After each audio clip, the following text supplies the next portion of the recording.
This is part 2 of our discussion on the Tagalog verb equivalent to the English to walk.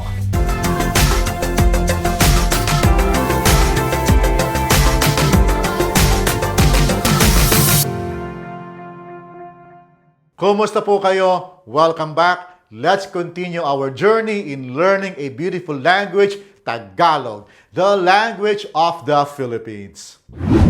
You will also see later in Tagalog, the root word lakad extends its meaning of moving with your feet into a completely different level you won't see in other languages.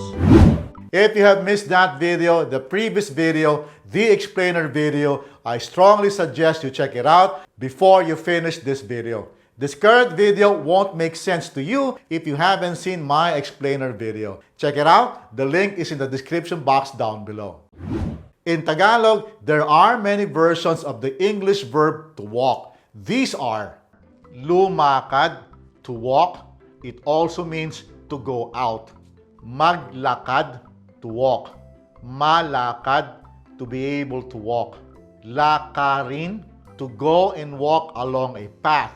It also means to go out to arrange something.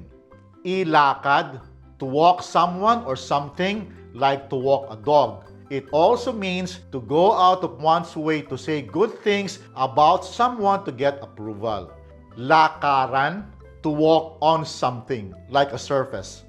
We will use them in simple sentences in the progressive, completed, contemplative, and recently complete aspects. This is how Tagalog verbs are conjugated and not by tenses. So, tara, simulan na natin. Let's begin with the progressive aspect or nagaganap. This is when the action is currently happening. Please note the placements of the affixes represented by the yellow letters. The white letters are duplicates of the first two letters of the root word lakad, L and A. Please take note of their placements too. Here goes. Lumalakad ako. Lumalakad ako. I am walking or I'm out to do something. Naglalakad ako. Naglalakad ako. I am walking. Both are statements of fact. I am walking.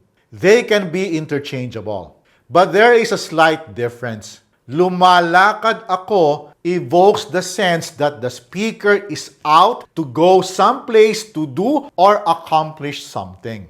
Naglalakad ako is a straightforward statement. I am walking. Got it? Let's have some more. Lumalakad ako sa ulan.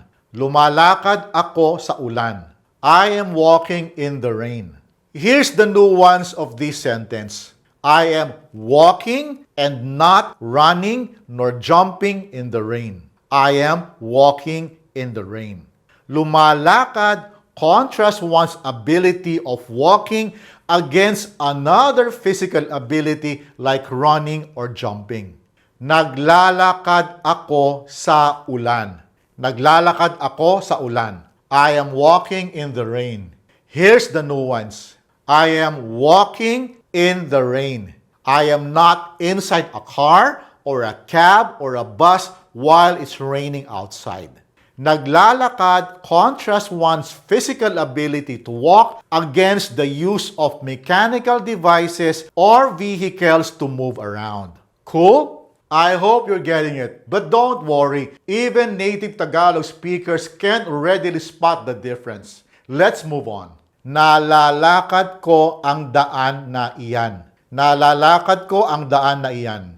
I am able to walk that path. Nalalakad is used when you are able to walk a path that you wouldn't otherwise be able to walk through.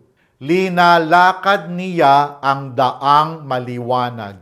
Linalakad niya ang daang maliwanag. He or she is walking along the bright path.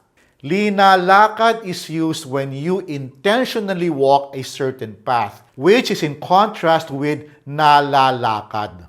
Linalakad has a second meaning as you will see in this example. Linalakad niya ang kanyang lisensya.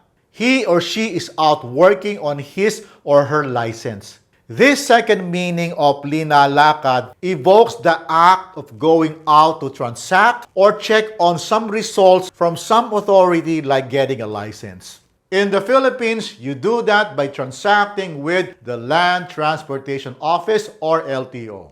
Another example of this is, linalakad niya ang kanyang pasaporte. He or she is out working on his or her passport. Let's move on.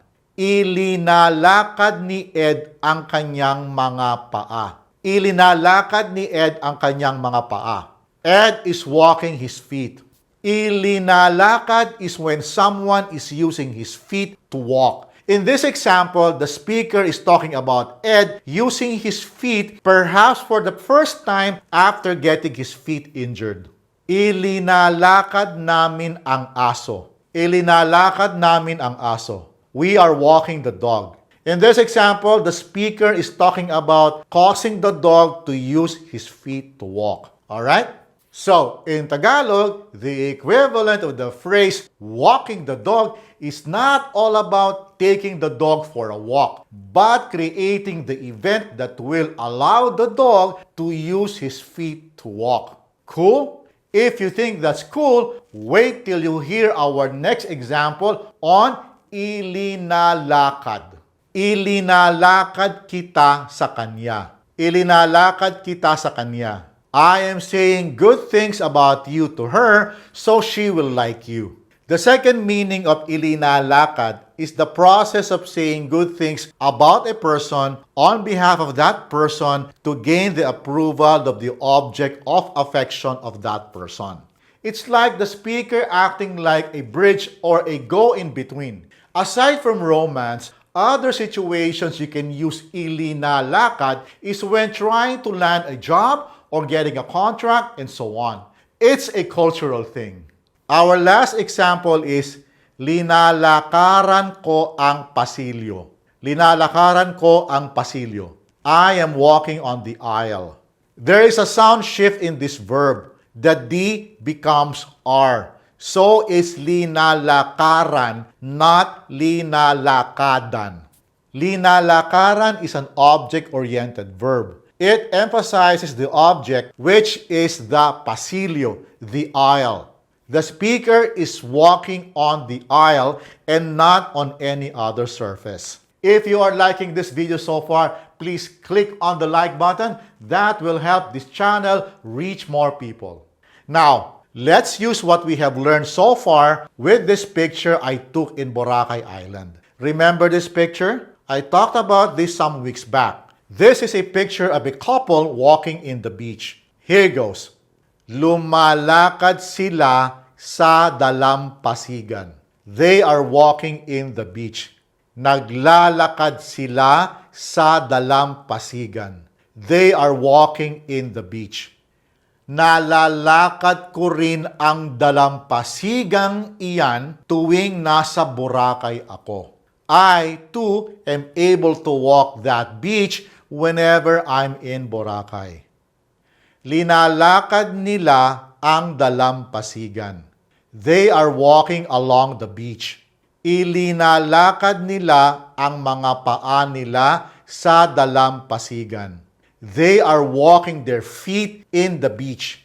Linalakaran nila ang buhangin. They are walking on sand. Cool? Is it clearer now? I hope so.